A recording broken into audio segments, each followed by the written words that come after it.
선거법에 필요한 법안이 있어서 갑자기 소집된 법안이어서 오늘은 그 법안 하나 원포인트로 처리하고 원래 계획됐던 전반기 정리하는 법안은 5월 7일 날 그때 처리하도록 하겠습니다.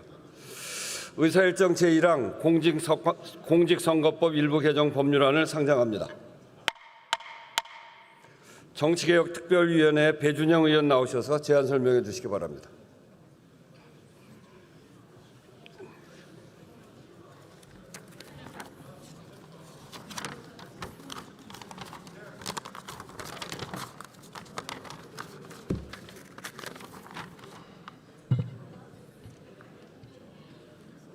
네, 존경하는 우원식 국회의장님 그리고 선배 동료 의원 여러분, 정치개혁특별위원회 배준영 의원입니다.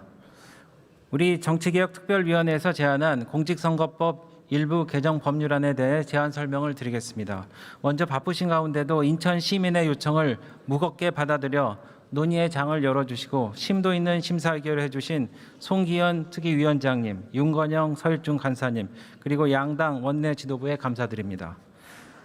저희 지역구가 속한 인천광역시는 2026년 7월 1일부터 행정체제 개편을 시행합니다. 이에 따라 인천은 31년간 유지해온 2군 8구 체제에서 2군 9구 체제로 전환됩니다. 현 중구 내륙과 동구는 통합되어 제물포구가 설치되고 영종도는 영종구가 신설됩니다. 또한 서구는 경인 아라뱃길을 기준으로 서구와 검당구로 분리됩니다. 이번 개편은 단순한 행정구역 조정이 아니라 주민생활권과 행정서비스, 지역 대표성, 지방의회 구성에 직접 영향을 미치는 변화입니다. 따라서 새로 출범하는 자치구의 대표성을 제대로 보장할 수 있도록 기초의회 정수를 합리적으로 조정할 필요가 있습니다. 현행 공직선거법도 이러한 취지에서 제23조 제2항을 통해 자치구, 시, 군구 의회 정수 최소 기준을 7명으로 보장하고 있는 것입니다. 이 같은 취지에 따라 지난 4월 18일 의결된 공직선거법 일부 법률 개정안으로 인천광역시 기초의회 의원 정수는 3명 늘어났습니다.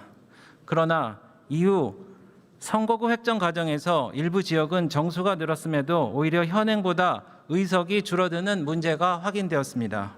이는 인구 증가와 행정체제 개편에 따른 변화를 충분히 반영하지 못한 결과로 그대로 둘 경우에 주민 대표성과 투표 가치의 평등이 저해될 수 있습니다. 결국 지난 4월 18일 의결된 정수 조정만으로는 자치구 신설에 따른 변화를 온전히 반영하기 어렵다는 점이 확인되었고 추가 증언이 필요하다는 결론에 이르게 된 것입니다. 이에 정치개혁특별위원회는 인천광역시 자치구 군의회 의원 총 정수를 125명에서 128명으로 3명 증원하고 시도별 자치구 시군구의회 의원 총수도 3,003명에서 3,006명으로 조정하는 개정안을 마련하였습니다. 아울러 이에 필요한 관련 부칙도 함께 정비하였습니다. 보다 자세한 내용은 단말기 회의 자료를 참고해 주시기 바라며 아무쪼록 우리 위원회에서 심사 보고 드린 대로 의결해 주시기를 바랍니다. 감사합니다.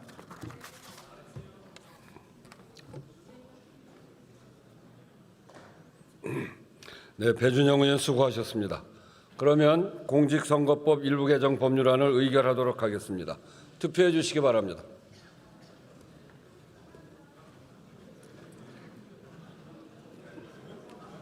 투표를 다 하셨습니까?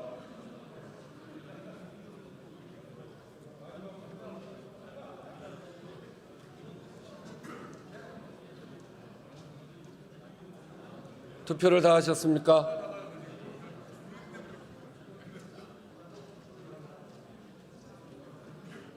그러면 투표를 마치겠습니다.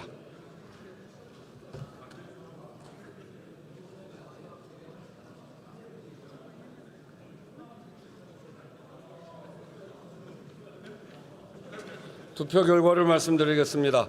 재석 246인 중 찬성 234인, 기권 12인으로서 공직선거법 일부 개정 법률안은 정치개혁특별위원회에서 제안한 대로 가결되었음을 선포합니다.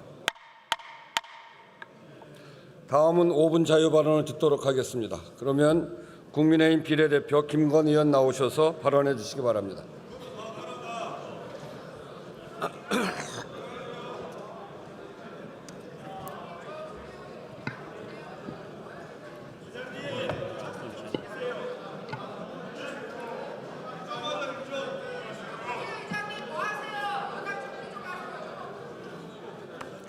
존경하는 국민 여러분, 우원식 국회의장님과 선배 동료 여러분, 국민의힘 김건희입니다. 정동영 통일부 장관 해임 건의안 관련 말씀드리고자 합니다.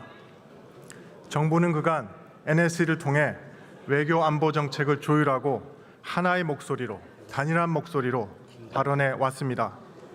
이 원칙이 무너지면 동맹국가 국제사회에 메시지 혼선이 생기고 우리말의 무게도 영향력도 떨어지기 때문입니다. 그러나 정동영 장관은 취임 이후 외교안보 정책 전반에 대해 조율되지 않은 독단적인 발언을 지속해 왔습니다. 대통령과 외교부, 국방부와 엇박자를 냈고 동맹인 미국과도 충돌을 초래했습니다. 이재명 대통령은 작년 8월 15일 경축사에서 핵 없는 한반도, 남과 북은 평화 통일을 지향하는 특수관계라고 밝히면서 역대 정부의 일관된 대북 원칙을 재확인했습니다. 그러나 정 장관은 두 달 후 국정감사에서 남북은 이미 두 국가 관계이며 내 말이 정부의 입장으로 확정될 것이라는 발언을 했습니다.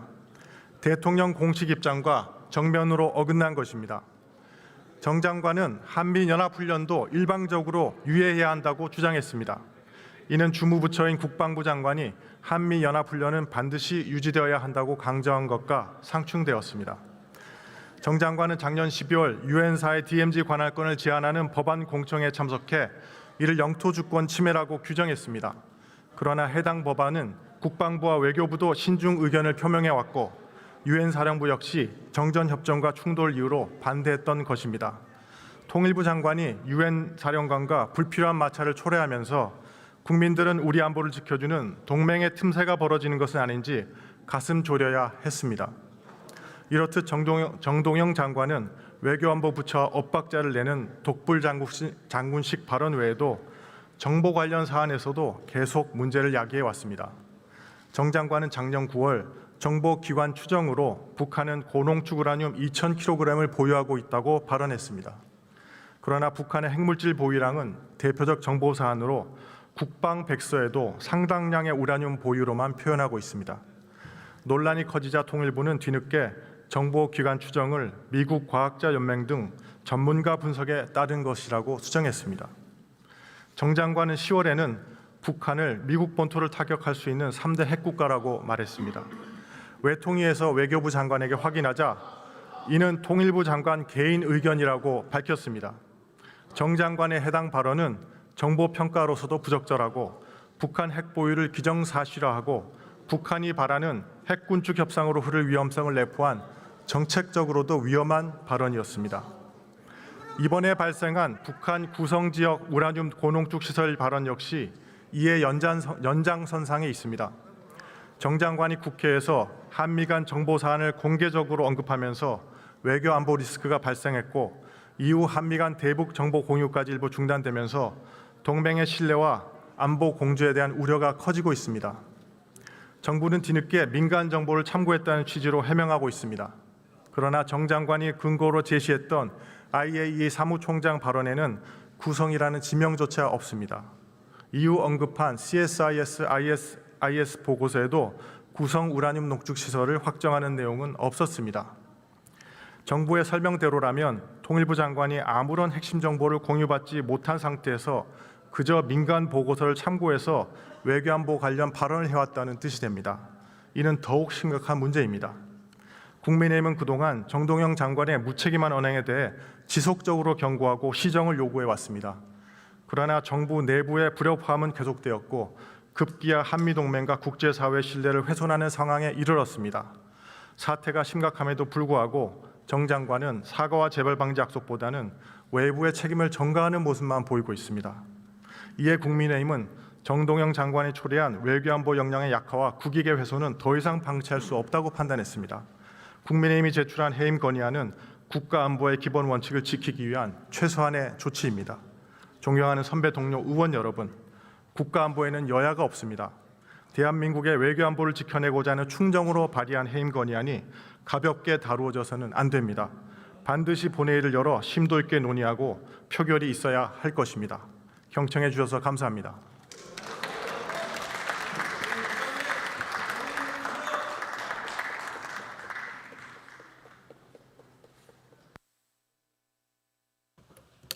김건희 의원 수고하셨습니다. 오늘 회의는 이것으로 마치겠습니다. 산회를 선포합니다.